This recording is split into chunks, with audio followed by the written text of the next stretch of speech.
record button. And so now, Dave, introduce yourself. And I know you've got a few questions for Frank. We got a couple of different things to talk about today. I'm going to get out of the way and take it away. Okay. Yeah. So hi, Frank. Dave Johnson. I have throughout, our lives take different paths, and my dad was a railroader, so I ended up being a railroader, and I Can had to. get more volume. Hang on. We're going to fix the volume here. Just a second, Dave. Let me adjust the volume. Okay. Okay. Let me hear you now, Dave. Okay, how's that sound? Oh, Is that good, Frank? that's better. Okay, thank you. Keep going.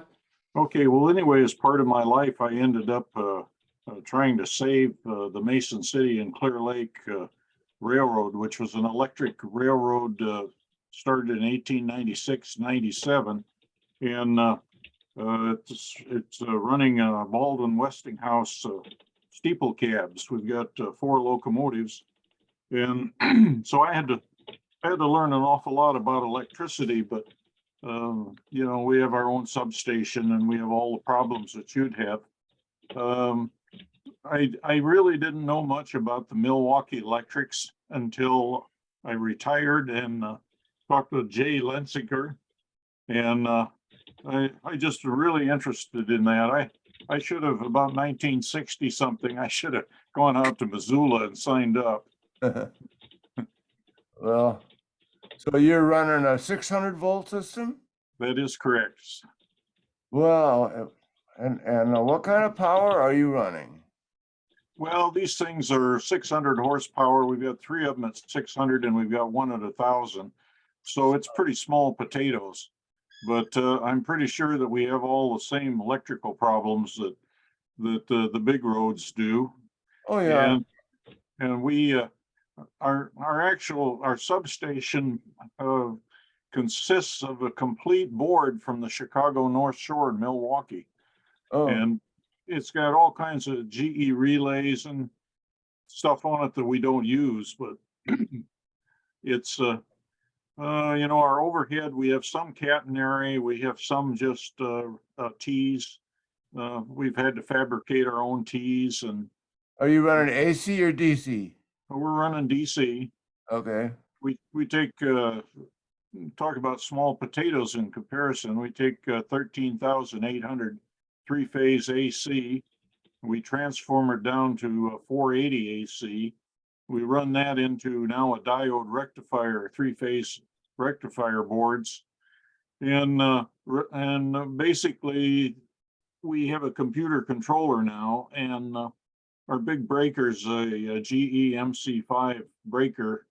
It'll only handle about 4,000 or 5,000 amps, but I've got her set about 1150 or so. Which is that a oil breaker or a air breaker? It's the MC5 is an air breaker.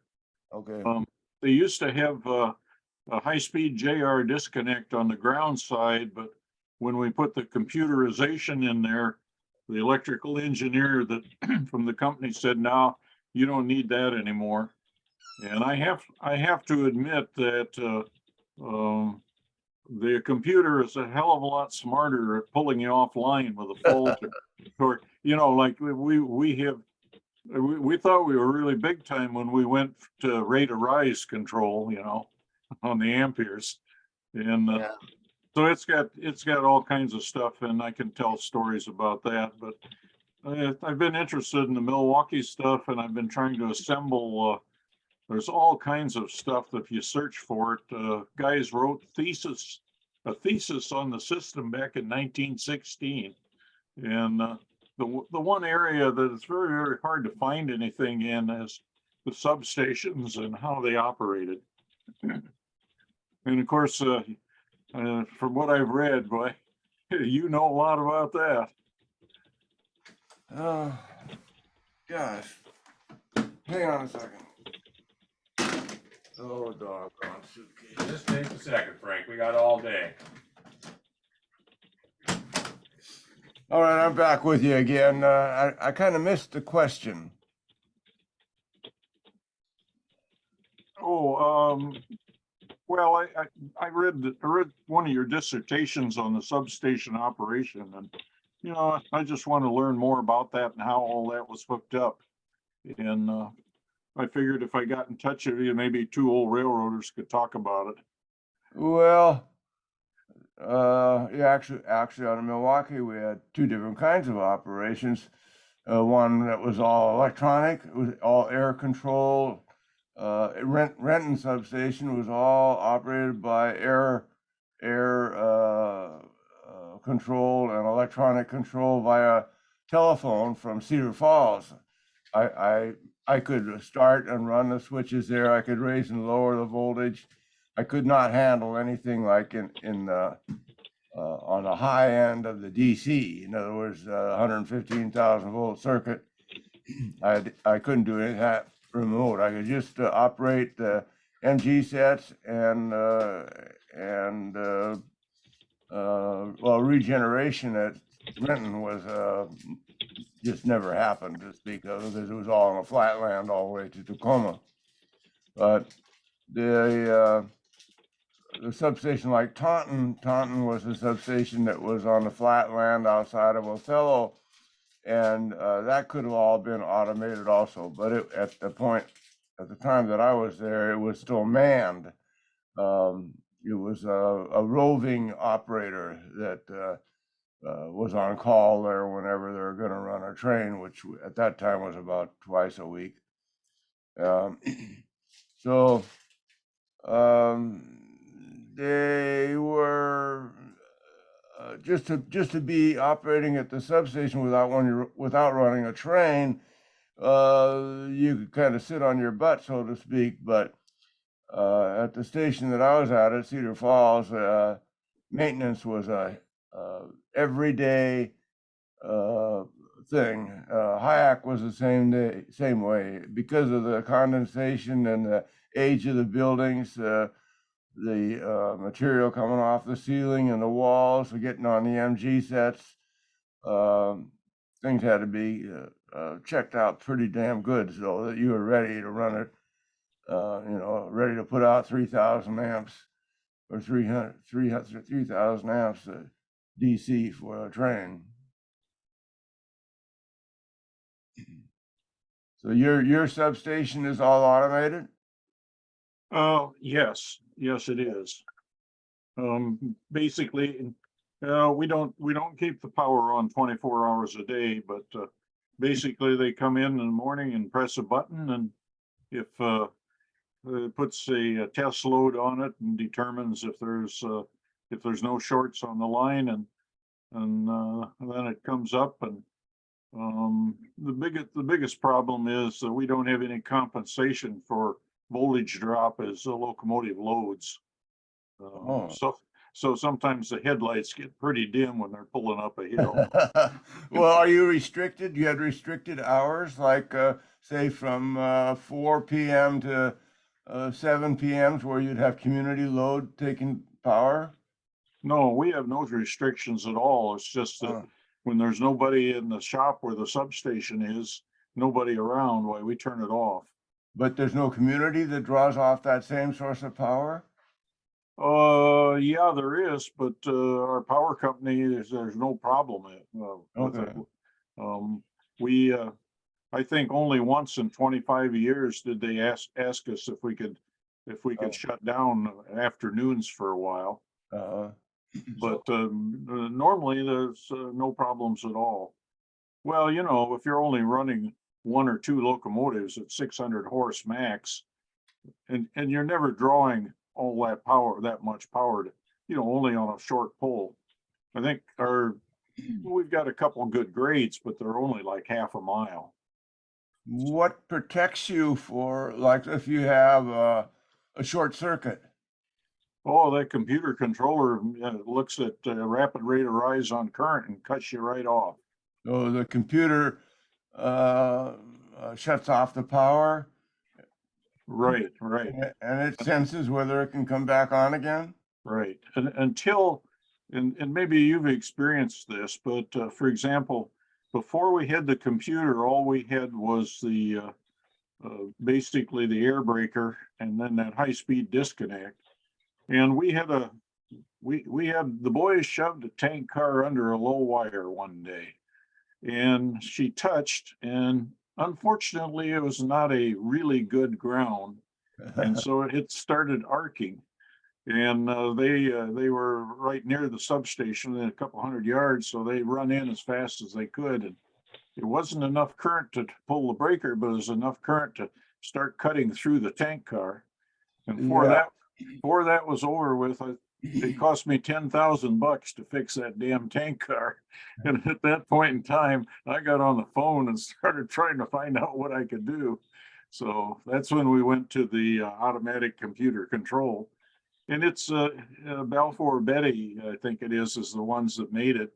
And they put transit systems into Portland and Denver and places like that. And the electrical engineer, turns out he had a soft spot in his heart. He was an old guy.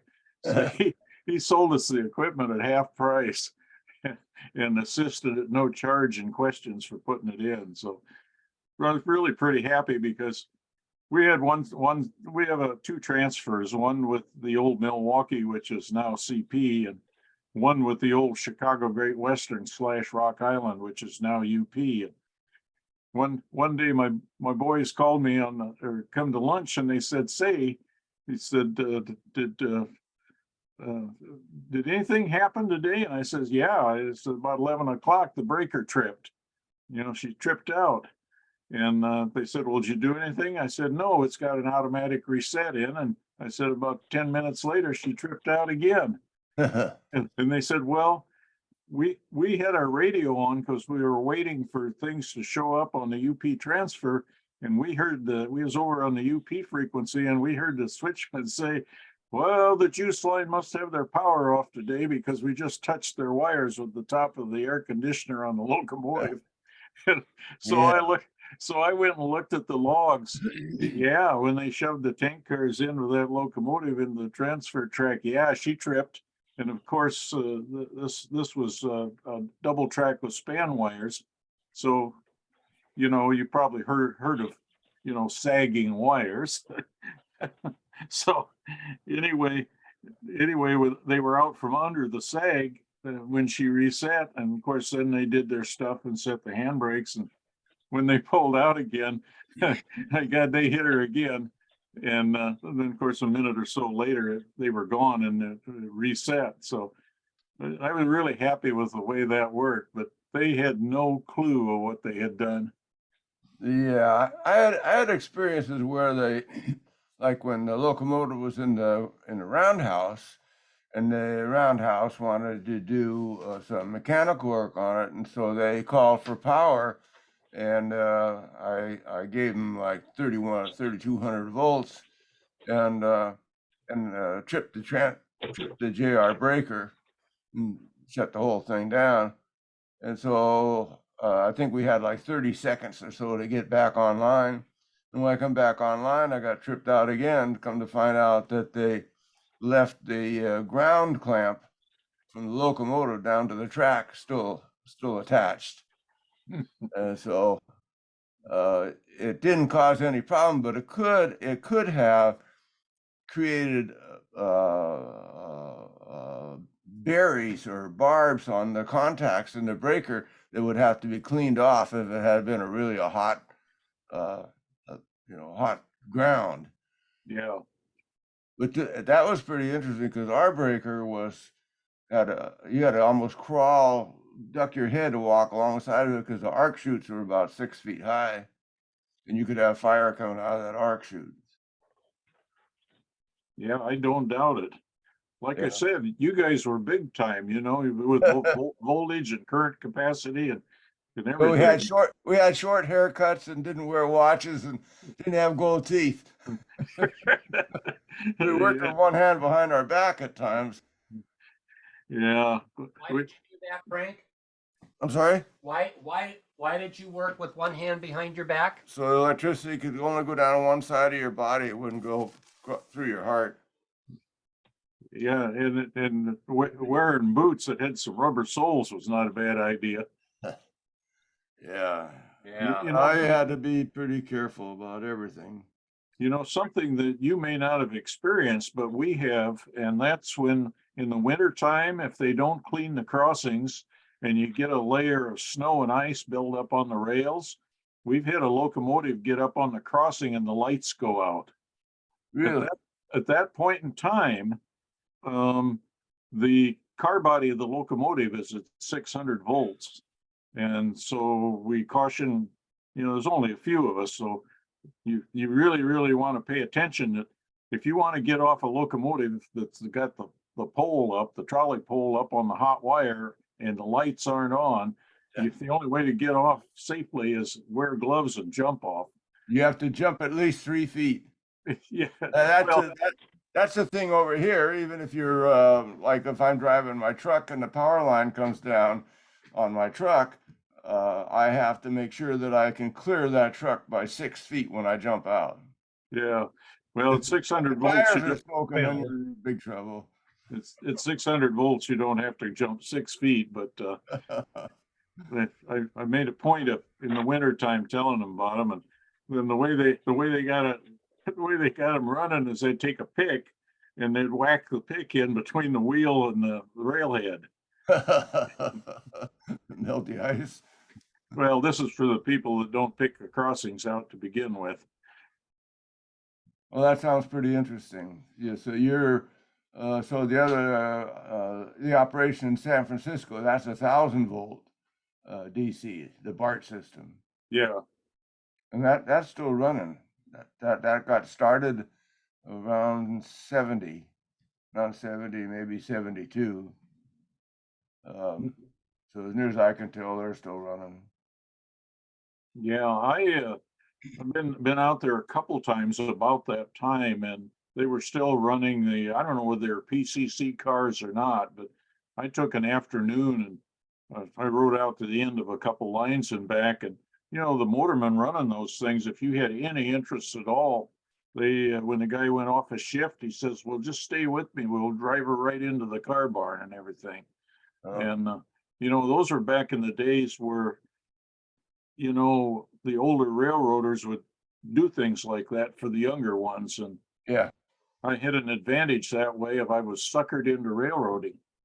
Yeah, my biggest problem was with the age differences was with the hogheads that would came on the job and they never operated electric. They just ran the diesels, and then they had got called up to run an electric, and they couldn't. They didn't really understand how to bunch up the train in order to go into regeneration or to stretch it out for pulling a grade.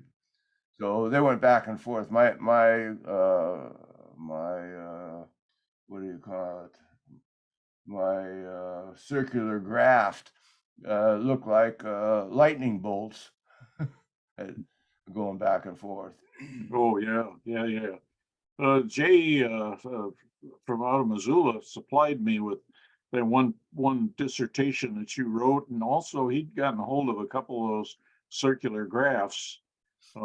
We have one on the North Shore board that shows about the last couple days that they operated, and all of a sudden the voltage went to 0 on the graph.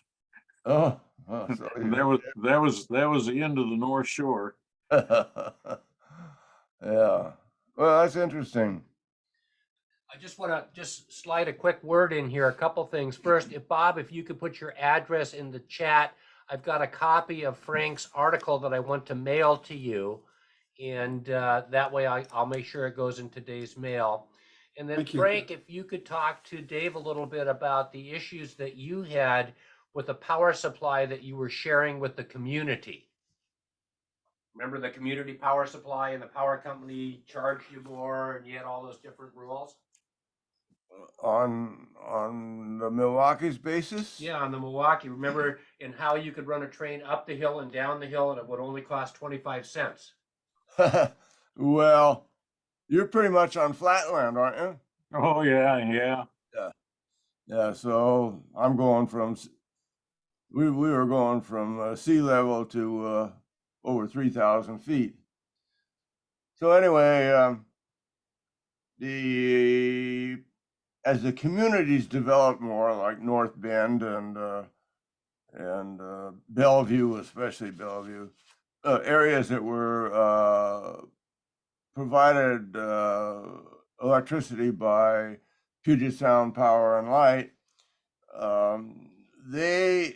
they had a peak demand period of between like 5 p.m.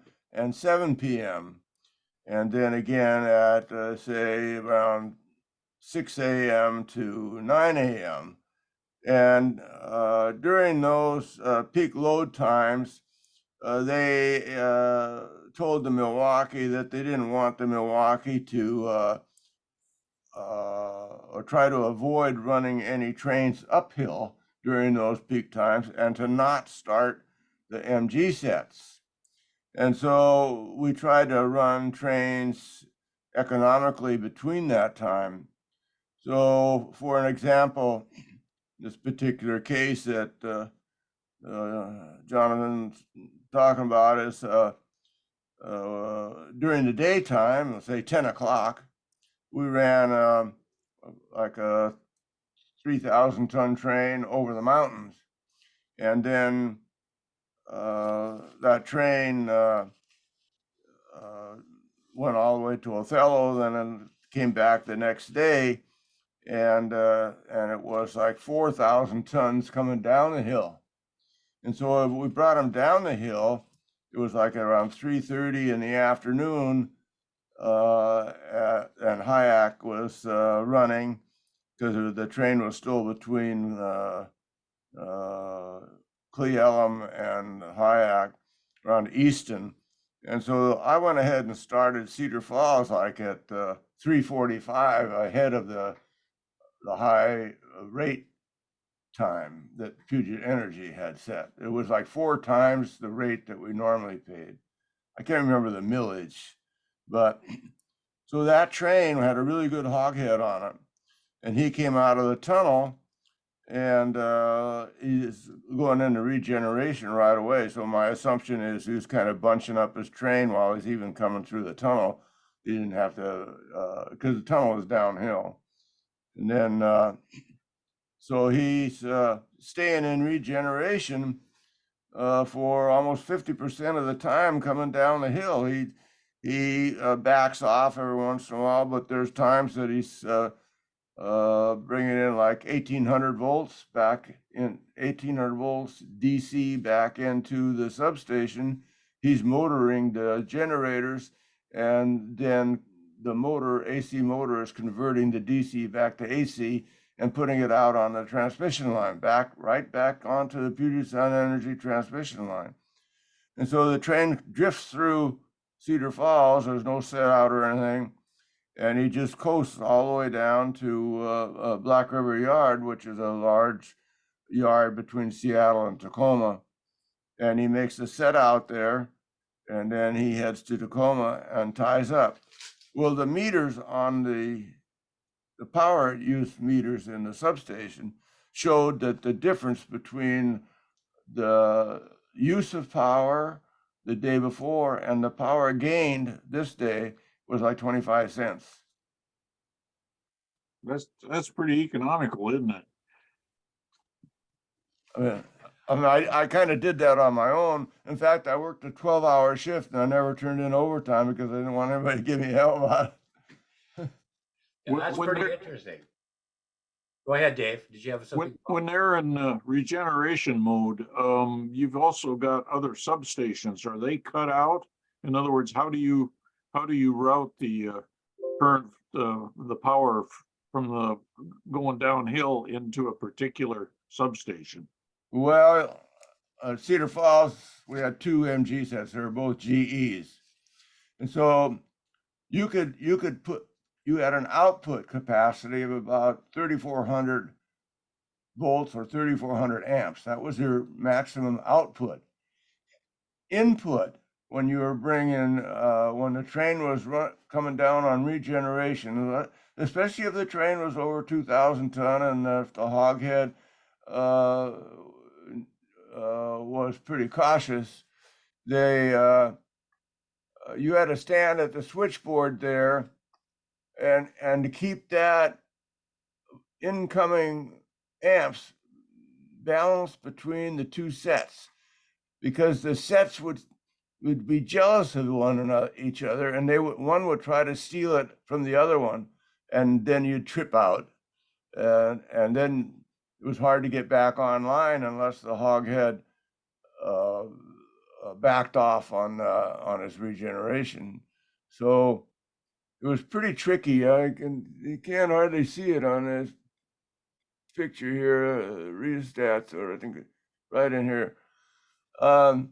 So anytime you got over 1,000 amps coming in, or 2,000 amps coming in, 1,000 amps for each one of the MG sets, you were just about maxed up, and you maxed out, and you could generate a lot of heat with that kind of a load. So those generators on the end there, they motored the motor then, and converted that DC to AC there, and put it back out onto through the transformers and back out onto the 115,000 volt main line.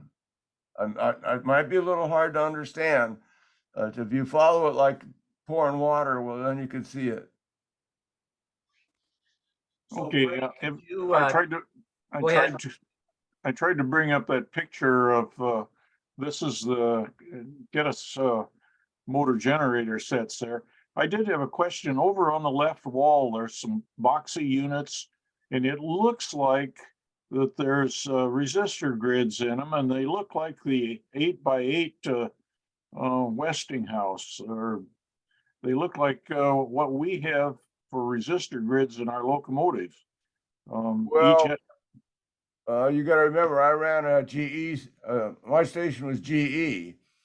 The Westinghouse station would be in Kittitas or Doris or Taunton. I don't know.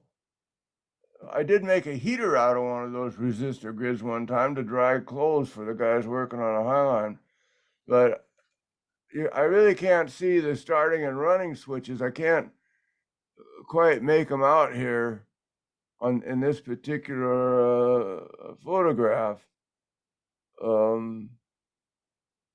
There's a couple of, I don't understand this station. I like to, oh, that's Kittitas. Well, I worked there at Kittitas too. That's Westinghouse. So I don't know what the deal was on that resistor grid there. It could have been from the starting and running switches. I don't recall. I didn't have that at Cedar Falls. I didn't have that on a GE.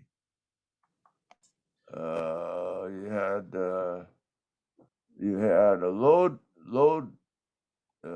meters there. That might be these guys here, so that you could see when you close in the starting switch, you could see the load and how the load was going up and up and up and up. And as it's going up and up and up, the AC motor is building more RPMs. And then it's kind of gets to the point where it's just kind of wiggling back and forth. So that's at maximum RPMs. And so that's when you would drop that starting switch out and put the running switch in. And then there's, let's see, there's something else, I don't know.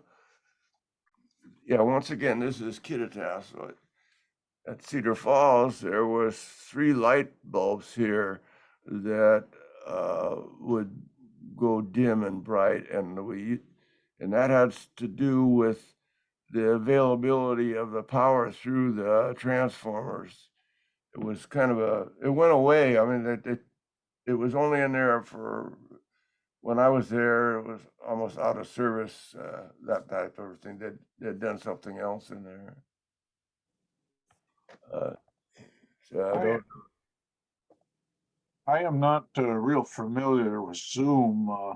I think I've got 2 pictures of substation interiors, and I think I've picked up 3 or 4 more, which I have not sent out to Jonathan.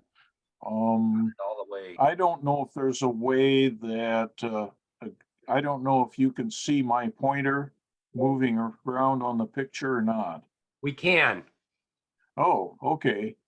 Well, this over here to the left, these two things here, what I was talking about, those look like they've got what we call their 8-inch by 8-inch.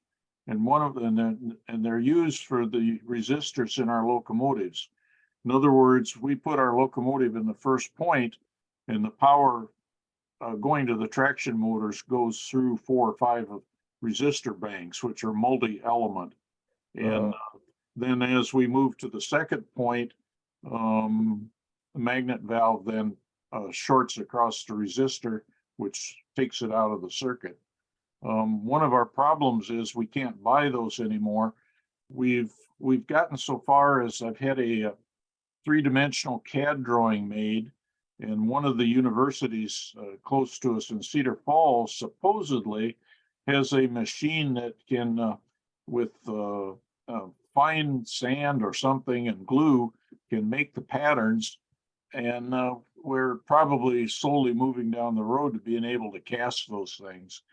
The problem is that the material today for cast iron is a heck of a lot better than what they had back then. And we will probably only have one resistance, like one particular element would only end up with a certain resistance. And the way we can do that is these things are ganged together. If you need so many ohms, you might say, well, that's going to take 7 of these in series. So anyway, that's what that is. This, I believe back here, I believe these are your JR breakers, oil based probably. No, No? that's your disconnect. Oh. That's your DC disconnect. Okay. The JR breakers, you can't see them in this photo because the breakers on the other side of each one of the EMG sets. Okay. You just can't see them there. So you, let's see. Yeah, so you close that up there with this lever here, and so you would close this in, and then you would energize the breaker. I had a trainee one time that energized the breaker first and then try to close this in while the train was under load. And that device there is about the size of my arm, and it melted it. It's called Discovering Electricity 101. Yeah, that's where you want to make sure you get something over your head. But we never had at Cedar, we didn't have a walkway like this. I worked there I trained there at Kittitas because I was, prior to coming to work on the railroad, I was building a potato processing plant on the other side of the tracks. And I was doing a lot of electrical work, and I came over here and talked to Al Bagaka, was the chief substation operator, to get some electrical advice on some of the things that I was doing. But then I ended up starting here as an electrician's helper, and so this ladder here that goes up to the 4400 volt signal circuit is up on the top. This is the office here. The signal circuit is up on the top there. Click on next, Dave, and see what happens. Oh, yeah, I was going to say, this is the first time I've done this, and I hope maybe we can do it again sometime and I can get a whole set of pictures. Oh, there you go right there. That's a pretty good layout. Pretty good layout there. I'm trying to. So this board, this panel here, those bus fuses and so forth, that's all part of the AC power for the bungalows, and some AC outlets inside the substations. And this is the signal circuit over here, and this is your 2 MG sets. He's gotten 3 here, so I don't know. This is the rheostat handles I was telling you about. So the JR breaker, when I came on, they put a electronic control here at each one of these panels to energize the JR breaker. And those electronic controls, if you had, I'm going to say if you had 2 trip outs, would still work. 3 trip outs, they would get too hot, and then they would not energize the JR breaker over here to close it. So you had to go in there and lay it, pretty much get down on the floor and slide a baseball bat in there and close that breaker. Very, very, the spring in that was like the spring of a boxcar, only it was square and it was copper bronze. And it was a pretty good chore to pull it down, and it was nerve wracking because you could feel it. You could feel the vibration of trying to close into it. And if you're closing into a dead ground yet, then you had fire coming out of the arc chute, and you just kind of get away from it. Yeah, yeah. It was Well, not. It was not a very comfortable situation. Here you can see this operator here is working on a rubber mat. At Hyack, we actually laid planks over the top of the rubber mat because the moisture was so heavy on the floor from the dripping from the ceiling. yeah, I had a thought for Jonathan that, it would be really nice if I've sent you 2 pictures, but I got 3 or 4 more and I'm working on this. Yeah, Dave. Sends you the pictures so that you could put them up so Frank could move a cursor and point to these various things as he's talking. Well, Frank actually is pointing to him as he's talking here, but we're just not seeing it on the camera because the camera is focused more on Frank and not where his arms are going. But I'm seeing it, and that certainly would be something that we'll want to do at one of our next get-togethers, so that Frank, can kind of show us this was this and this was that. So one of the things, Dave, I want you to do to help Frank is maybe turn your speaking volume up. And I also, Bob is also here, and Bob is more interested in the ferry operations of the Milwaukee. And of course, so there, yeah, you can see your volume. Now you're still on screen. Just turn your volume up a little more, and that'll help Frank. And then, Bob, you wanted to talk a little bit about the ferryboat operations. Well, the ferryboat operations were discontinued to Bellingham, what, in 1958 or so? But 56, 54, and then it was scrapped in 56. Okay, but Frank did work for the Seattle and North Coast after he worked for the Milwaukee, and maybe we could take a few minutes and talk about Frank's recollections of the barge service that he worked on with the Milwaukee Road as well, Frank. The one thing I'd like to correct myself on with you, Bob, we were in a phone conversation a few weeks ago, and you were telling me that you were want to do a ramp, an unloading ramp or a galley span arrangement model. Is that correct? The apron Yeah. and the tower that lifts the apron to coincide with the tides. Right. Water level. So what you're talking about there, you're talking about 2 structures. You're talking about the apron and you're talking about the galley span. So the galley span is where, I don't want to get you guys off topic. well, So I didn't know whether you wanted to cover that in part of today's Zoom meeting or whether that's another time. oh, There's no off-topic conversation today, so just keep going. Okay. I just wanted to correct Okay. myself because I'd given you a bum steer. I was explaining to you how there's a large ship's wheel, only it was made out of steel. It was like maybe 5 feet in diameter, and that's what we used. We had cables going to the barges, and we could shift the barges back and forth with that.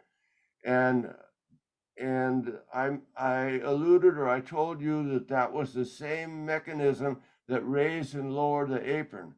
That was not true. There was a separate winch, electric winch arrangement that the winch turned a a chain, had the drum of the winch would fit chain links, and the chain went up to the gallows span to turn the cam that that operated the cable controls on each tower uh, to raise or lower the apron. And so I had told you that the whole thing was run by this ship's wheel thing, but just the hauling in of the barges or adjusting the barges was handled by that. So I'm sorry I gave you a bummer on that. Yeah, I had a question about that because it seemed that 3 rails on a metal deck of dimension, pretty thick dimension steel would be very, very difficult with any kind of leverage to lift by hand. Yeah. Thank you for clarifying this. Tell these guys what happened when your shirt got caught in the pulley. Well, so this was a case of having a barge under the slip and being right at the river there and be the east flow of the Duwamish River and high tide. The counterweights reached the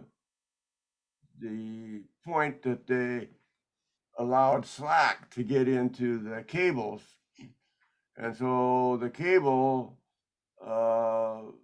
came out of its grooves up in the gallows span. The cable came out of the grooves when I came down there. I couldn't figure out why it wouldn't work, what things wouldn't work, and I saw the cables were all slack. So I climbed up into the gallows span there and proceeded to put the cable into the proper grooves on the drum. And of course, while I'm doing this, the tide is changing. So the cables, instead of having slack, are starting to get taut.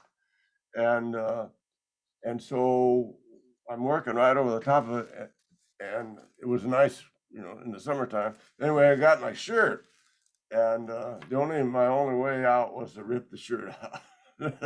And so that's what that was all about. And I had twice I experienced a situation where the tide either got too high or too low. And at Cedar Fall, at Pier 27, in the Milwaukee, we actually had a bench support at the low tide mark so that the apron could sit down on that bench if needed. But you had to make damn sure that the cables had slack going to the barge, because the barge might want to go another foot lower. So that was something that to be pretty much aware of. Do you have much memory of the Bellingham operation? I believe you were there for a while. Well, I never, the only time I went to Bellingham was to switch the pulp mill, and that was as a train master. So talk about that experience, Frank, and how they called you and all that. That was an interesting story about you being in Bellingham as the train master. Well, the pulp mill was on strike. So let's see, we're talking about 1980. We're talking about 1980 or 79 or Yeah, something. 79, 80, somewhere in there. Yeah. So I had to drive. We had a real beat up Ford sedan for a yard car, and so I had to drive that up to Bellingham in the snow. Well, you know what it's like up there before you get into Bellingham.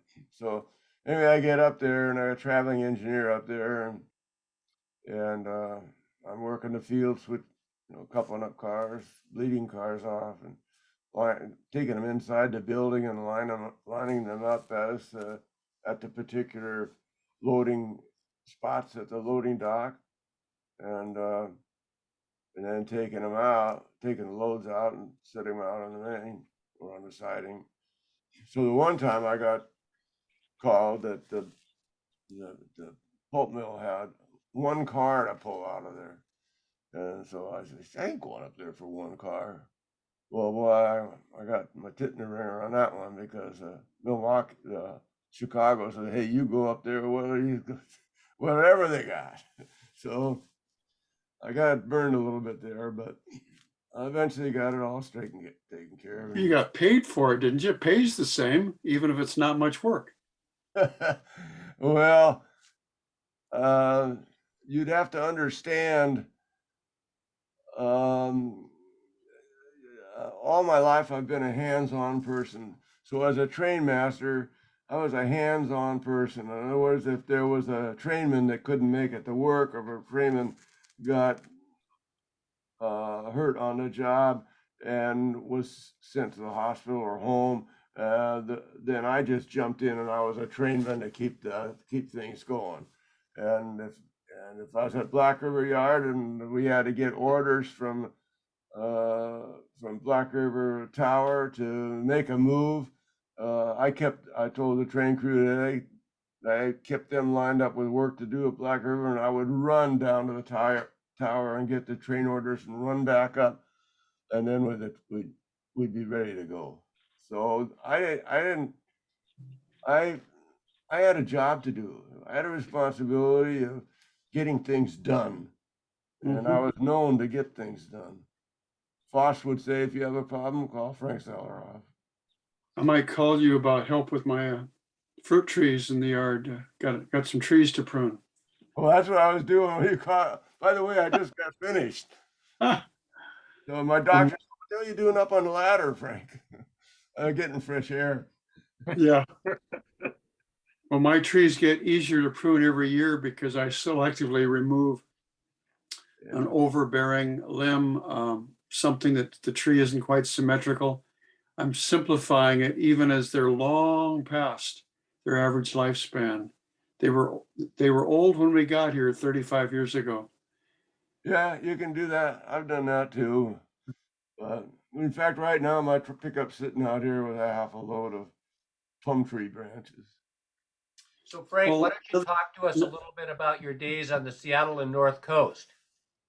Hey, Jonathan, Yeah, Dave. I would like to stick my nose in just for a second. Hi, Just- DJ.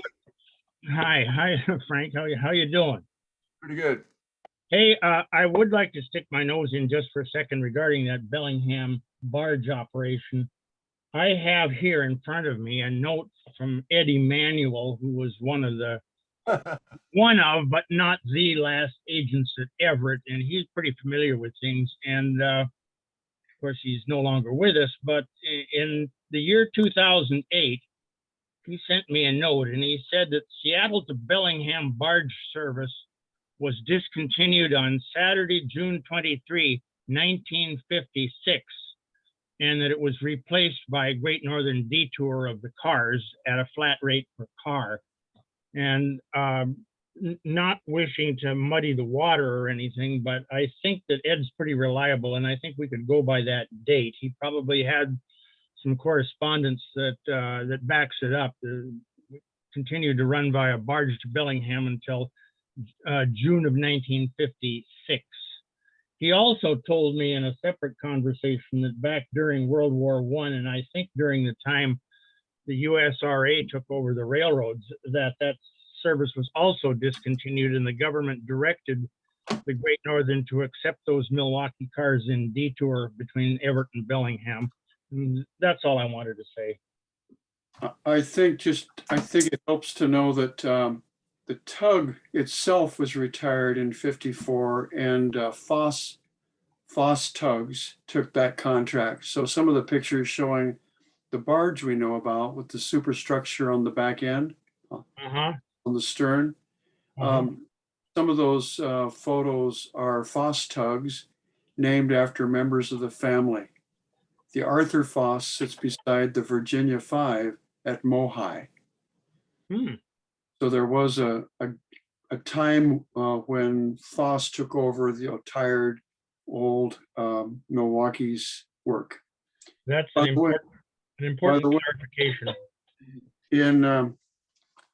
In a blog called Oil Electric, there's one blog entitled, "Sir, Freight Train Dead Ahead." That was a reference to the man either watch out or at the wheel that saw the Milwaukee barge long before he saw the tug. That barge could follow the tug by upwards of 3/4 of a mile of line, so that the movement of a much bigger barge couldn't jerk the tug around or pull it over, as happened in Alaska. Another question I have about the barge, Frank, was there something at the end of the barge that would key into the lowering of the slip? In one black and white photo I have, it appears as though there are some hard rubber blocks with a pin or a welded shapes like tiny houses, just for a rectangular structure that had 3 dimensions and a peaked roof. I'm wondering if the barge and the slip were keyed in such a way so as to take a pressure off the mooring lines when all that weight came from barge to slip or slip to barge. Boy, I never experienced anything like that. I'm looking at 1952 here, 1952 photographs of that this Joe Williamson took. You know, you got some photographs from Joe Williamson. Yes. So I'm looking here at barge number 7 that came from Bellingham as a 3-track barge, and there, in my experience, the tug brought the barges to the west fence, or to it would be the south fence, that the shear wall. The shear wall would be right in front of the apron, and then the tug would maneuver the barge into the slip. I stopped that. I stopped them from doing that. I didn't want the barge. I wanted the tug to stand by, but I wanted to handle the barge coming into the slip with the cables. It was there were times when the tug would just be so powerful it almost would pull the apron out from the hinge pier. So I juggled about. I juggled them back and forth with that winch thing that you saw, that I told you about. That I had a picture. Yeah, this picture here on page 15 in this magazine, 52. You can see that that winch, and All I can, excuse me, Frank, all I can see are the catenary and a Milwaukee Electric, and then a smaller photo. The last photos that were shown are still on the screen. So I'm not seeing anything new. Okay, Frank is looking at a magazine that's sitting on my desk, and we don't have that document scanned, so we're not really able to share it. I don't know if you previously have seen this article of Frank's. We'll be making it a copy of it later on today. Thank you. But if that photo were gone, I could show you a photo on my phone of 3 guys standing behind the 3 rails full of cars and the end of the barge. And I'm curious to know what these blocks are. So, okay, so just hang tight for a second. If Sure. Dave Johnson, you can unshare for a second and give Bob a chance to share, then we'll come back to your photo, Dave, in here in a minute. Bob, go ahead and share your image, please. Yeah, you need to move more of this. There you go. Okay, Frank, can you see that on his phone? yeah, okay, so that's either the captain or the first mate, and he's giving either radio signals or whistle punk signals to the tug as to what to do. well, And I'm looking at those small, what would you call them? Innies and outies, right? the big blocks down on the bottom where the apron sits, Yes. that's where yeah, okay, so that's where the apron sits, right in there. Does the apron have a corresponding female that would hold the barge taut? Or are those just blocks, spacer blocks? It didn't have anything to do with holding the barge. It was that's the apron sat down, and that's the lip for the apron. that that the apron would fit in between the barge and the block. The block was kind of curved, and the apron would fit in there. Well, I'm just wondering, you've got to have, like we know in model railroading, your rails have to really line up even as the weight of the train is going over them. I'm just wondering if those blocks correspond to something on the bottom side of the apron. Yes, yeah, the timber, I would call it the rolling timber, that is the length of the width of the apron, fit down inside that, it fit in between this block and the stern of the barge.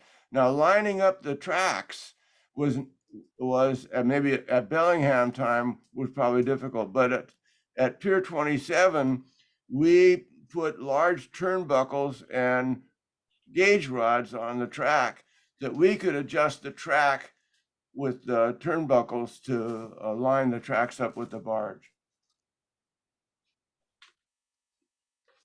That picture and this one that doesn't show you much, it's a train wreck, are part of the Jack Carver collection archived in the Bellingham Historical Museum, Whatcom County Historical Museum in Bellingham.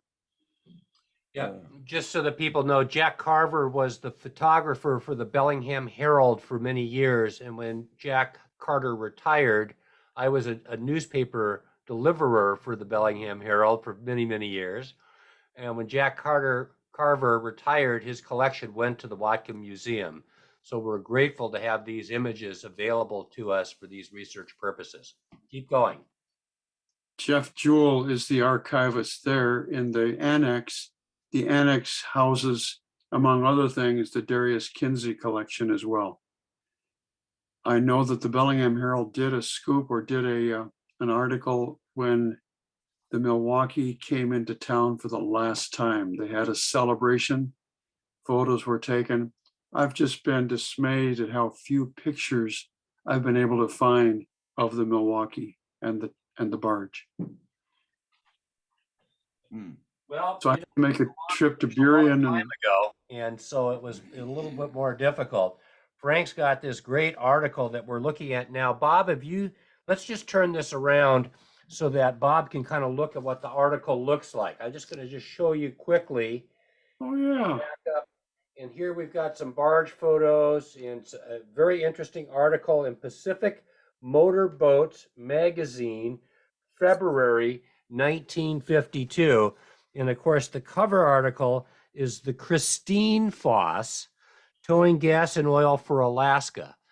The Weedle Foss, Weedle, was often associated with hauling back and forth to Bellingham.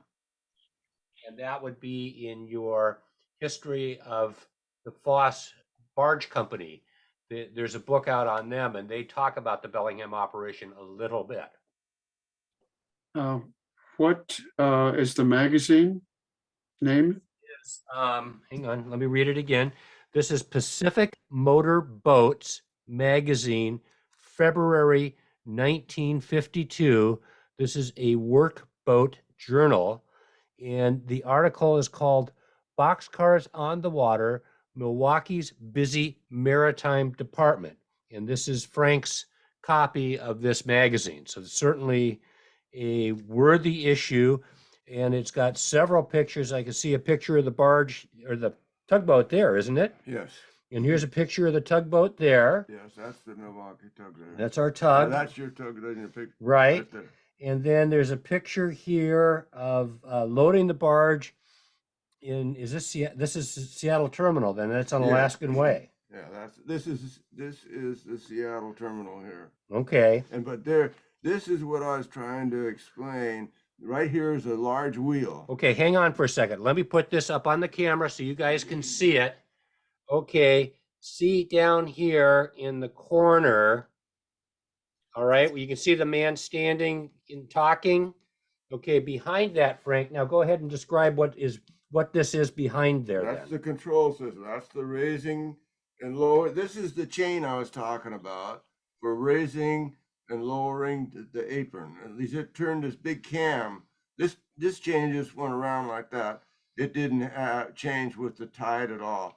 But the counterweights, concrete counterweights in here, I would say these counterweights probably had like 5 yards of concrete in them.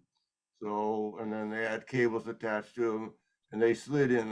They had a guide that they stayed in there, so they couldn't get twisted around in there, and that went up and down with the cable that came off of this gallus span, the cam in the gallus span. And I could draw a picture of it, but I might have something someplace. I'd have to look. So then, Frank, while we're on the subject, one of the things that's on here is a business card for Bricks Maritime Company, and that shows Frank P. Zellerhoff as the manager of the car slip company. Yes. Would you tell us a little bit about Bricks Maritime, please? Well, when I left to Milwaukee, when Milwaukee shut down. Well, actually, when I left the Seattle and North Coast, so about 82, 83, I had already started my little construction business on Vashon, but interest rates were 16%, and it was really a tough go. So I was trying to find a job, and I was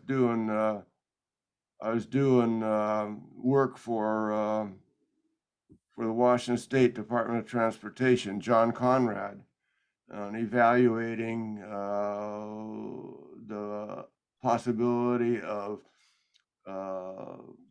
profitability of short line railroads in the state of Washington due to deregulation. And I did some for the BN too. But I still had 3 kids. I had a new house I had built on Vashon, a wife and 3 kids, and I needed a little more money. So I ran into this Bricks Maritime people, and I had a chit chat with them, and they needed somebody to run their barge slip at Pier 15.5 on Harbor Island. And so the first day there, they had all these little plastic blocks. Some were red and some were green and some weren't painted. And those were were to represent rail cars. And they had a man there that had a layout of the deck of the barge, 4-track barge, and so he'd put these blocks on there and try to figure out which blocks would fit, how many blocks he could get in a track and what would fit the best. And those blocks were small gauge box cars, simulators. And so I sat down and I looked at that. I said, "Hey, I don't need to do this."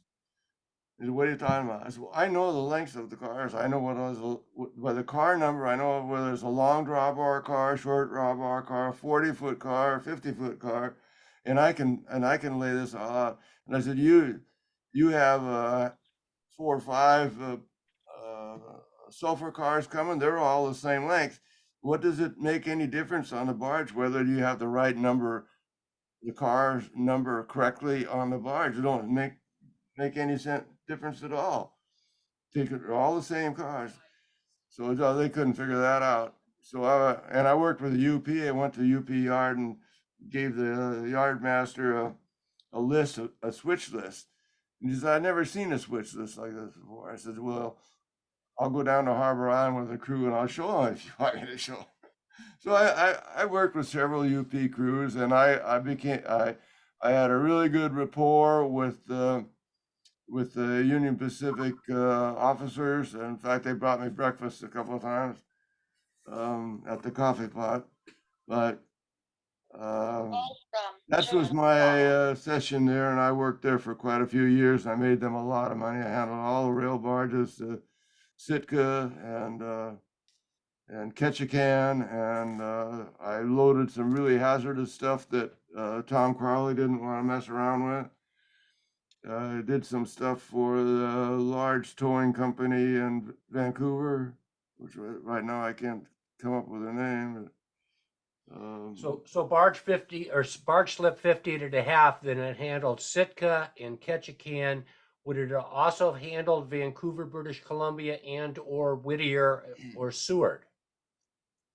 Well, Whittier, we didn't handle. The Whittier run was from Prince Rupert to Whittier, and that was the largest rail barge in the world.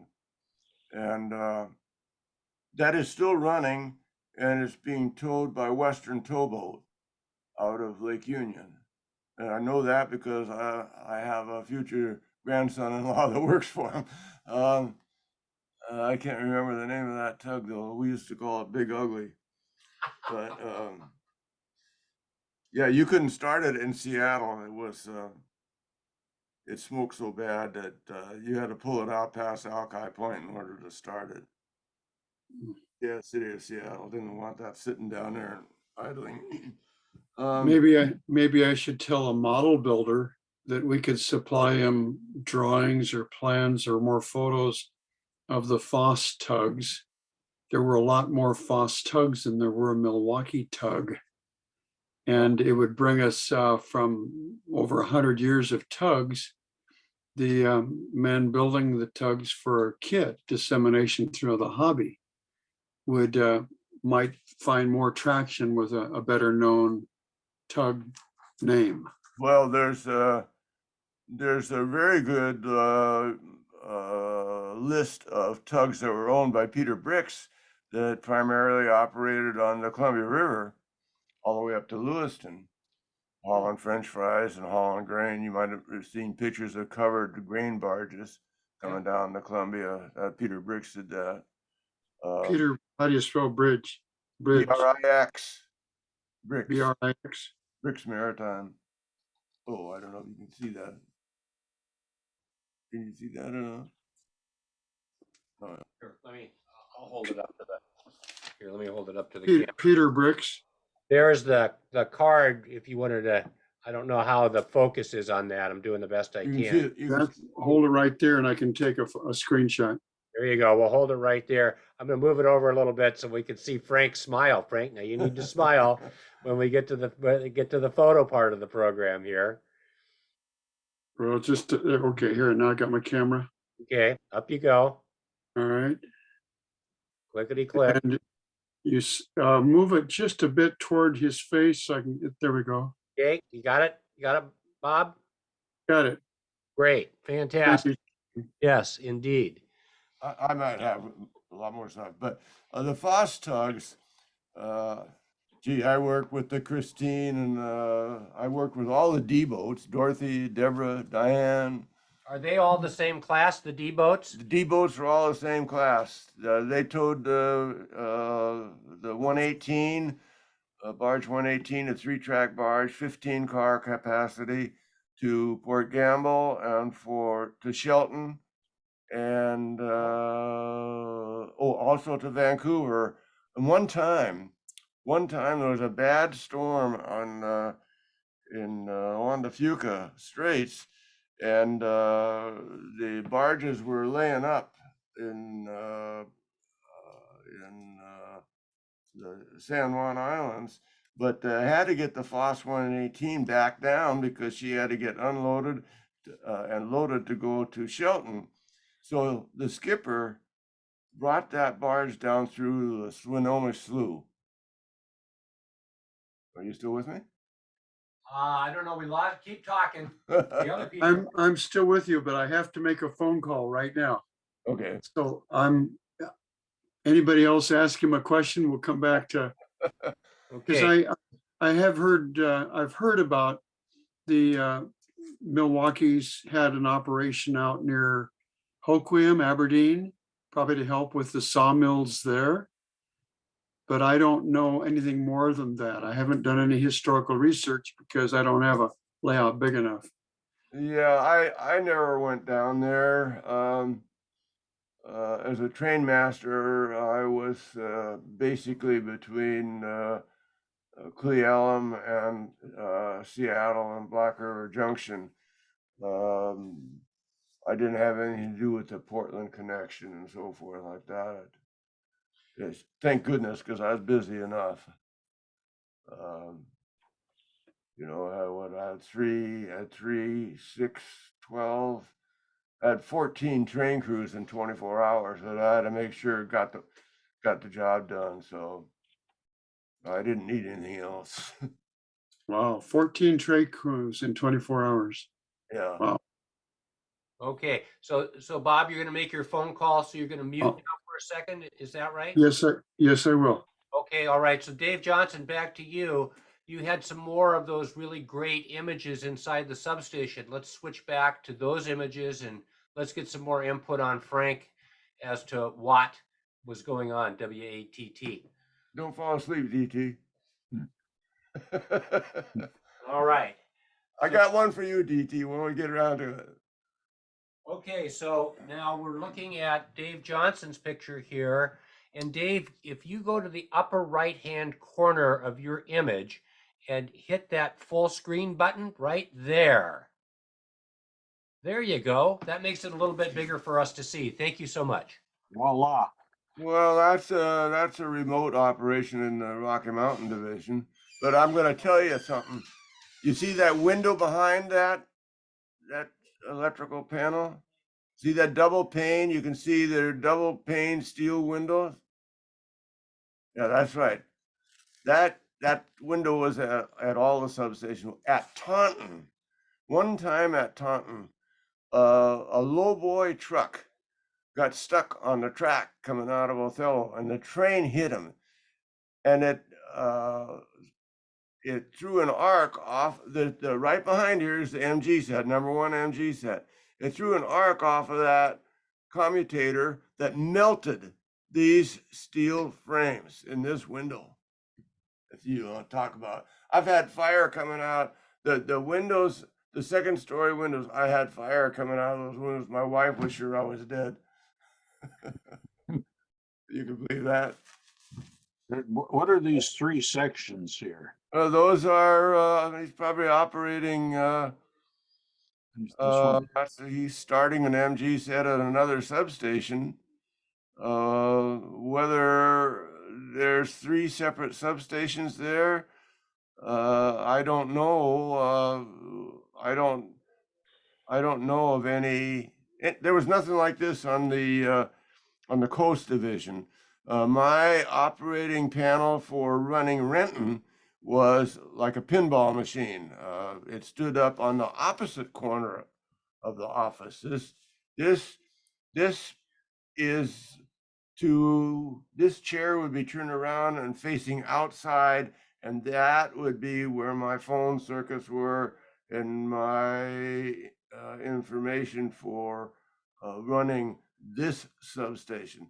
These 3 units could be for 3 separate substations. I don't know. I never experienced that.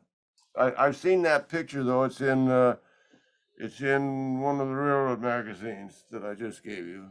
So then, so instead, Frank, you would have one that would just be one of these sets of controls? It would be one, but it would be the one at Renton was taller and more. I want to say more control. This panel was probably twice this big, and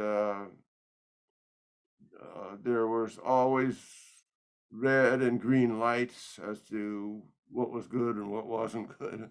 This would be basically your voltage.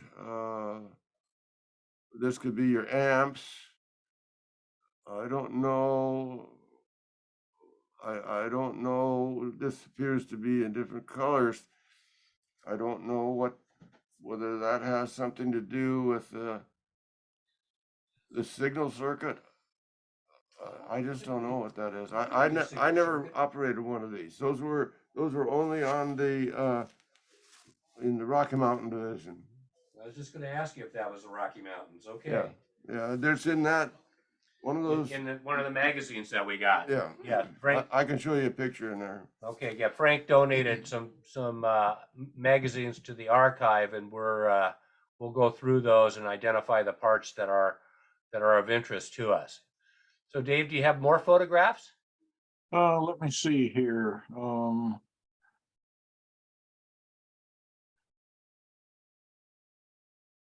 Yeah, well, why don't you make that one big and we can talk about this one for a while. This is one of the other ones that we looked Oh, at. So what do we got going on here, Frank? There. Oh, that's the Piedmont. That's in the Rocky Mountain Division. So you got 3 MG sets there. General Electric, I think.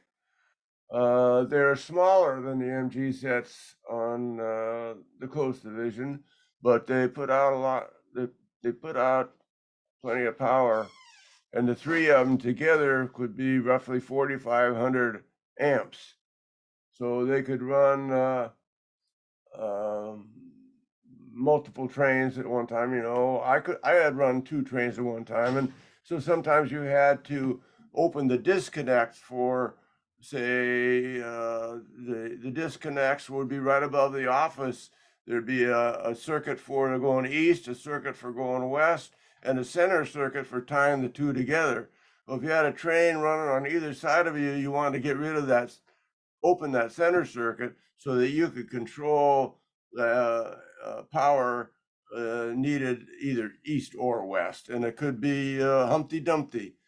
I never had I once again in my time frame, the Milwaukee had kind of shuttled the electrics in the late 50s, early 60s, and then they had to bring them back on again because they had so much tonnage.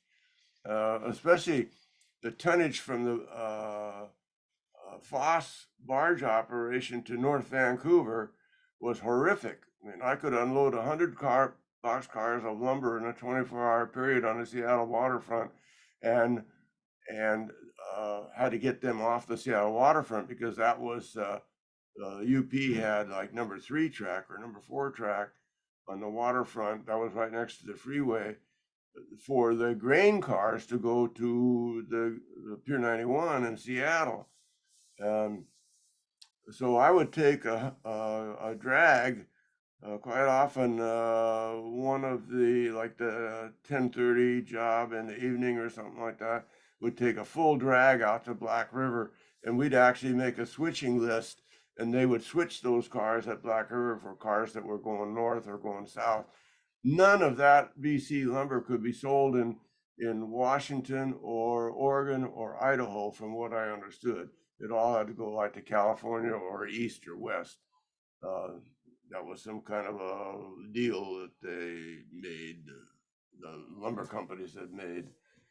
So anyway, yeah, this is a 3 sets. So that could be why those 3 panels. So it could be that each one of those panels on that previous picture was operating each one of these. So instead of a 3, yeah, this could be one of those MG sets. This could be the other one. That could be the third one. That's just a guess. Because they had a couple of remote operating stations that the wizard of electronic, what was his name? Oh, I know who you mean. Yeah. Westinghouse, Who? Tesla or Westinghouse? No, So for the No. Milwaukee Road. on the Milwaukee. Okay, Huh. She's not coming to us off the top of our head. He was electrical genius. Gosh, I feel bad that I can't remember his name. Although I never personally met him. I don't know. Lawrence Wiley. Yeah, Wiley, I think. Yeah, You're thinking of Wiley. Yeah, Wiley, yeah. exactly. Like I said, I never met him, but judging from the things that I was around and the people that I was around, he was a very, very intelligent man. In other words, he came up with the idea of shimming the coils on the GE sets on the coast to get an extra 3,000 volts of power out of the sets. I had a close contact with him when we were testing different brushes, the different types of brushes here. This is a really good picture here because this is your commutator here. This is where the little wires from each one of these little bars comes in here. And this is the string band. And this is, if you had a short circuit, it would run across here and off the end, and it would burn these string bands up. It would shoot fire up here like this. Frank is pointing at the image as he's talking about this. And I used to have to slot every one of these slots in this commutator, and I never wanted the commutator to look this shiny. I used canvas, a big board. I called it a fly swatter, a board with 3 layers of canvas on it that I would hold on this thing and run the AC motor, and I would burnish this whole commutator, burnish it so it wouldn't flash over from little bits of copper or little bits of brushes. Some brushes were too hard and they would crack with the change of temperatures, and they'd get stuck in the next one, and then it was just in the back over corner over here, we had a workbench that we had several different boxes of brushes that had been brought up by different manufacturers to try. And see here, you don't see the JR breaker down in the coast here. In the coast division, you see the JR breaker here. Bob, there you can see, or Dave, you can see your resistors there that you were talking about on your wall. I don't remember those darn things at Cedar Falls. I just can't. This would be your starting and running switch here. You can't see them real good, but there's your meters. There's your starting meter.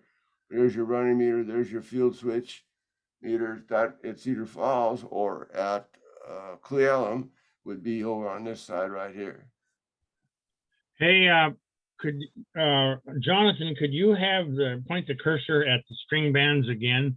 I can get that fixed in my mind and make a little drawing here, but I want to be sure. These string bands right here, Frank. Yes, those are string bands there, and this is painted.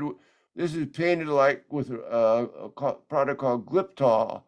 It's like red lead, and it was, in my experience, it was really. I cleaned that with my stuff from the fire extinguisher. Yeah, what was that stuff from the fire extinguisher? Carbon tetrachloride. Yeah, unbelievable. So, Yeah. Hey, so Dave, can you see when I'm moving the cursor back and forth? no, I mean, I've seen the cursor move across there before, but I don't see anything now. Dave, Well, can you? Now I see. Okay, Okay. so Dave has control. So Dave, you need to take the cursor further to the left and down, and now down, and right there, okay? So those are the commutators right there. That's correct. And then if we go to the left, then we're gonna, okay, the Too string- far. Too okay, far. Too far, Dave, a little further back, right there, Right right there. there. That is where the grip tall paint was, and that's where the string bands are. Is that correct, Frank? Right, that's correct. Okay. And I have a Griptol story to relate. what's that? I say I have a Gliptol story to relate.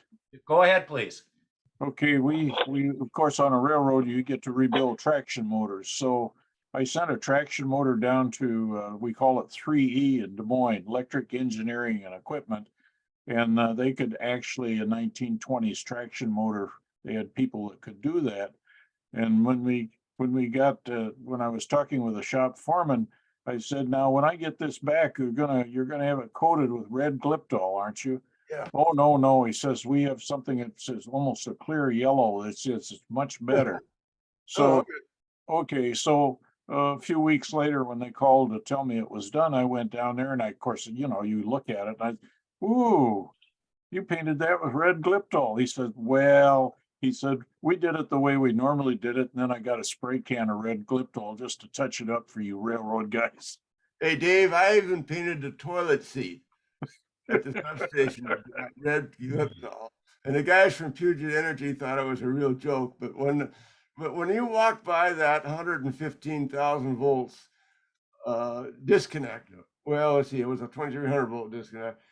on a high humidity morning, it'd make your hair stand up on end. So you want to make sure you're safe on the crapper. There's new meaning to a shocking experience. Well, that would be a bad place to have one, that's for sure, wouldn't it be? How about DT? You got anything more for us, Sprout? Hey, DT, I got one for you. No, I not want- at the moment. Did you read the article?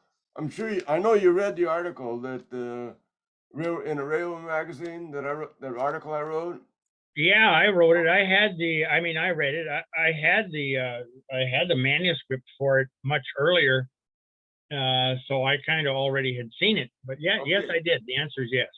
Okay, so I just kind of looked at it several times. So the one time I'm looking at it, I'm in my writing there, I'm telling everybody about getting up in the middle of the night and the furnace not on and no lights working on the house, and I had to go down to the substation, and it's stone quiet, and I turn on the DC lights. How the hell do you think I turned on DC lights? Where do you think DC power came from? Well, I don't know. Your DC and the substation is a little too high for a light bulb, so I don't know. Did you ever hear of Edison cells? Oh yeah, Okay, Sure. Edison cells was a bank of batteries that were in a large case in the hallway between in the transformer room, between the doorway going into the transformer room and the bathroom, or the doorway going down into the basement. And so there was also a carboy there. You know what a carboy is? yeah, a big jug. Okay, so that big jug that held distilled water, and the Milwaukee used to send out distilled water, and that those batteries had to be maintained with that, and so to charge those batteries, when we were warming up or sometimes we'd be running the MG sets, just when we're cleaning or whatnot, we use those MG sets to charge those batteries. Wow. Well, what was the output of the total output voltage of the battery? When I was reading that, I thought, well, somebody's going to pick up on this. How in the hell you had DC in there when everything is shut down? Oh, that turned on a few lights in the substation so you could see where the hell you were going. Just enough batteries to supply 110 volt DC, huh? So I just want to ask Dave Johnson a question. Now, Dave, you are also familiar with the Morse code, and didn't you use those Edison cells in part of what you were doing with Morse code as telegraphers? Yeah, I'm going to have to take a couple pictures, and hopefully next time we get together, I have a lot more pictures to share. But yeah, my dad had saved what's called crow's feet, zinc crow's feet, and I made a couple copper strips, and then I bought a bag of copper sulfate crystals. I think they used to call it blue vitriol. So I have got a couple of them that I can put in service, but I haven't because I don't have any, if I put the battery in service, it has to be, you got to attend to the batteries, which is one thing that telegraph operators was part of their duties years ago at each station. But yeah, I got to take a bunch of pictures to share with you guys. We probably ought to keep things a little bit straight. Dave Johnson is absolutely correct. For telegraphy, we used a primary battery. It was a crowfoot in that copper sulfate solution. But I think what Frank Zellerhoff is talking about is an Edison cell, which is something totally different. Their biggest application was in the signal department, but they were a rechargeable soda battery rather than an acid battery, right, Frank? That's correct. Okay. And they look more like they would remind you of a car battery, although they were different. Little individual cells in a tin can. Well, I have 3 of them here at my house. I'll take a picture of one of them and we'll go over that next time and see if you don't agree that that's what an Edison cell is. It's a rechargeable battery, unlike the primary batteries that the that the telegraphers used. Now, Dave Johnson, Dave Sproul was the president. What were you the president of the Morse Code Tap Tap Tap Club? Well, the Morris Telegraph Club, I was the president of the this West Coast chapter for a number of years. I'm not the president anymore, and in fact, I'm not very active in it anymore. But anyway, yes, the answer is yes.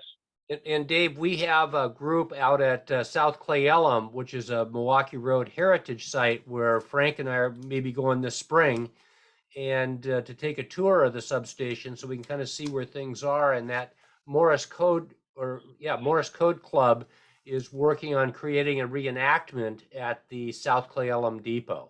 So Cool. yeah. So I just thought you'd want to know that. So we're starting to wind down on time. We've got about 20 minutes left here. So I want to go back to Bob, who's back off the phone. And Bob, do we have any more? You want to barge in here with a couple of more questions quick? Barge in here, huh? That's good. Hey, you're the That's- skipper. that's good. Yeah, I've been watching too much Louis Rukeyser. What can I tell you? So go ahead, Bob. You guys are fascinating, but I'm thinking that lunchtime or tree, one of those is starting to pull at me. I don't know that I have any more specific questions. I would love to capture in a bottle all Frank's experience and that of some of you other guys too, but it won't all apply to my 12-foot by 11-foot room. No, but I just wanted to make sure that we cycled back because if you did Okay. have questions, I wanted to make sure that we had addressed those. Okay, here's a question for Frank and for you, Jonathan. I have not camped out at your research site, nor have I asked archivists to pull for me any additional photographic Milwaukee, Bellingham, or the tug and car float operation. And I have an impression that there's more there than I've known about. It's possible.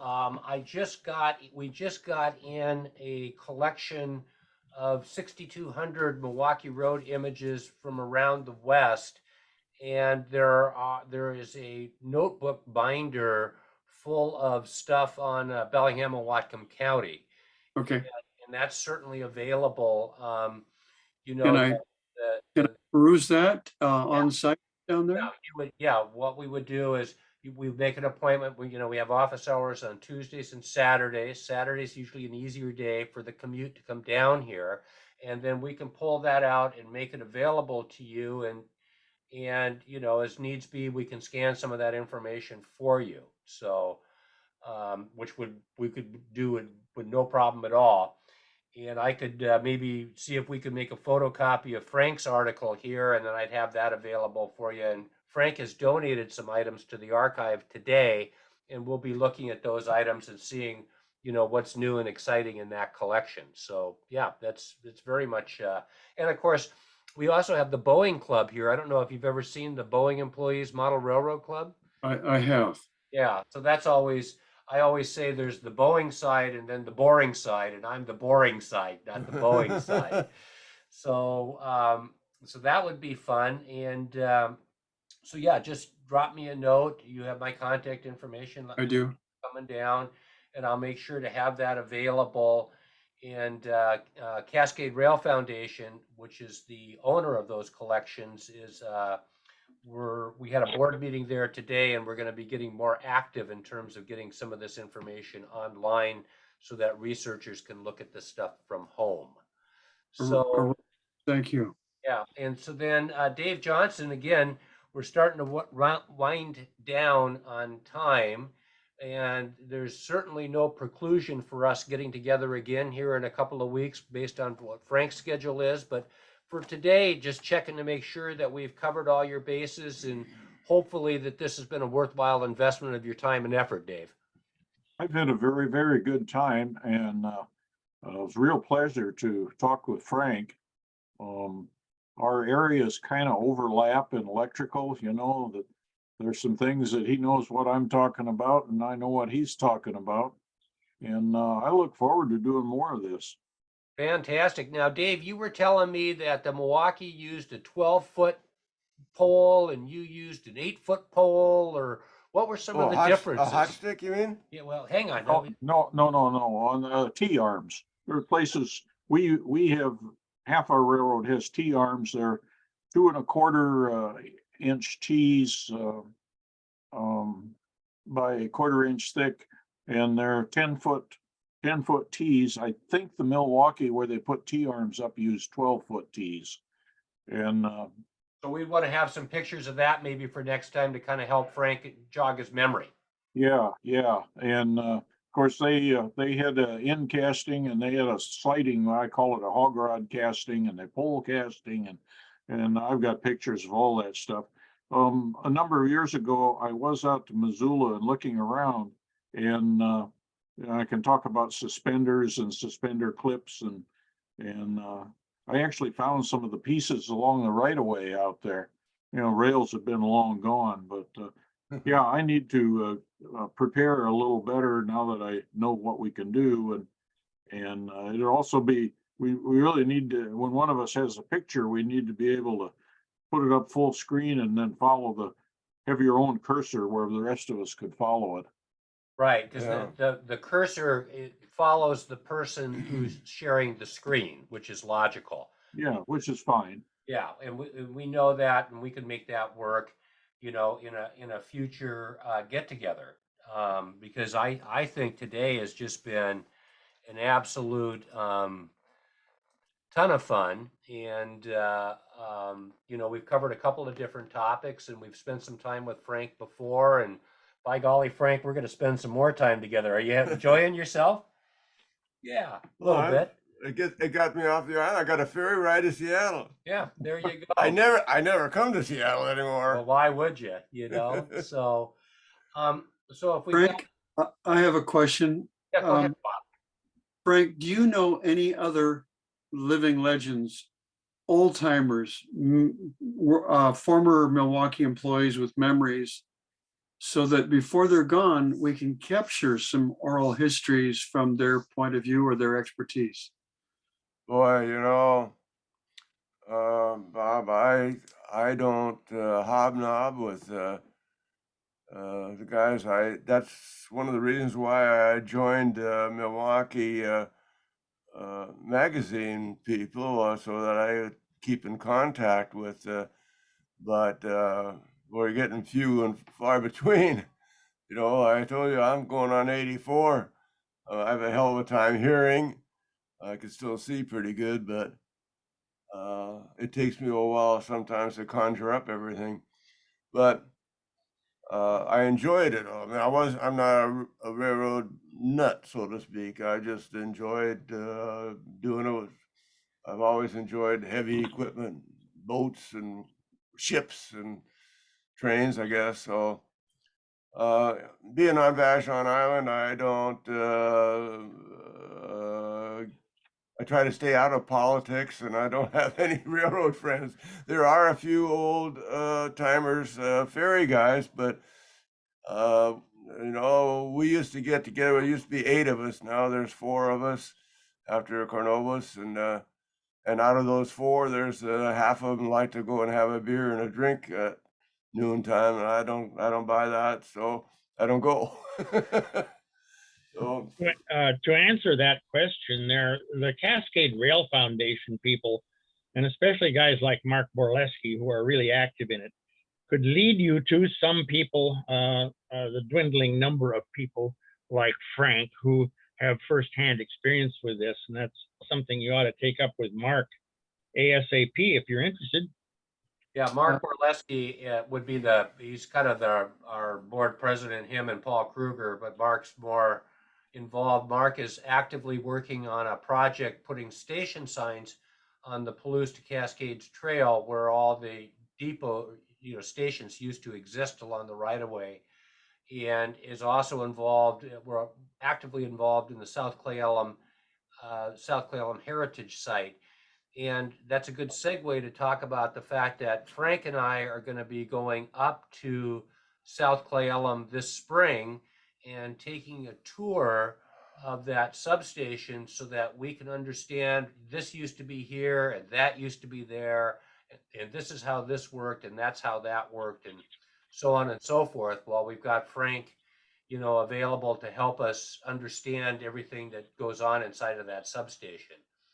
The substation itself is a little bit of a mess, Frank, but we can at least take a tour of it if you'd like, and I'll bring a film crew along, and we can kind of talk about your memories of what it was like to work in a substation, if that's okay. South Cle Elum, is that too far for you to go these days? Frank? I'm sorry? Oh, is South Cle Elum too far for you to go? Oh, no. Okay, so we'll plan on something like that for this spring too. So we're just coming up on about 10 minutes to the top of the hour, and I want to thank everybody for being here. Dave Johnson, Dave Sproul, Bob Rorabaugh.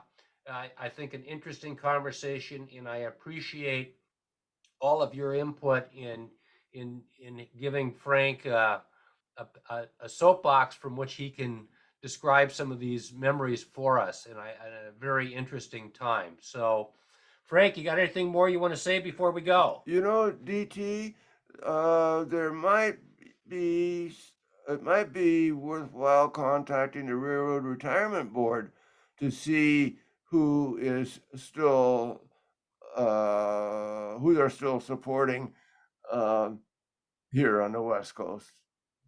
Yeah. Right? I think the Pacific Northwest Archives could make a request of them in writing, and they would probably try to be helpful. I mean, that's confidential information for them to be given out, but we might be able to coax it out of them one way or the other.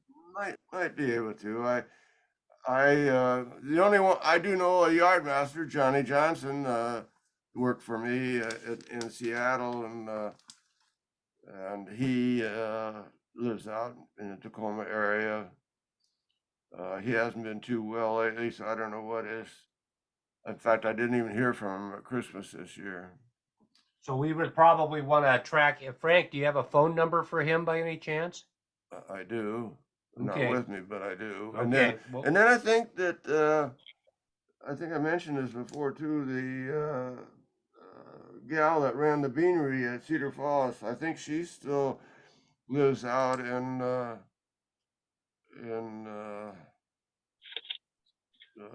North Cle Elum, out in someplace out there. I have to look her up. Do you mean Cedar Falls or Cle Elum? Virginia was her name. He said Cedar Falls, Dave Sproul.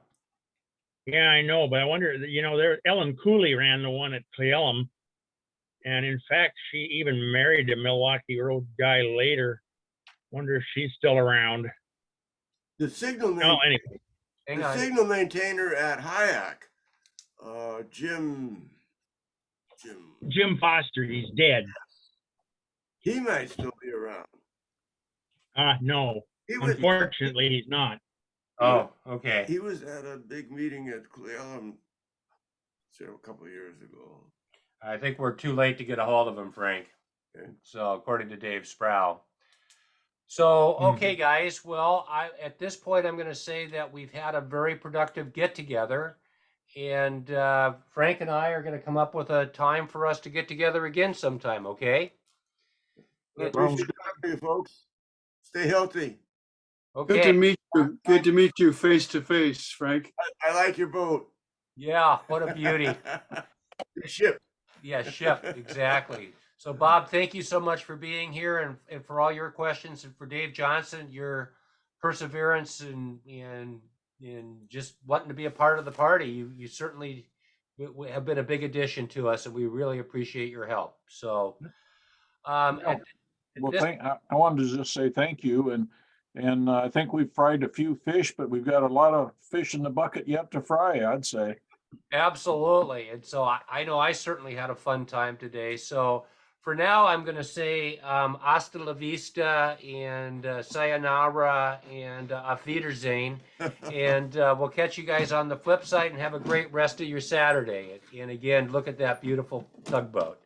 All right, guys, I'm going to end the meeting at this point, and I'm going to say thanks again, and we'll see you soon, and I'll keep you posted for our next episode. Thank you, Jonathan. Okay, bye Roger. for now.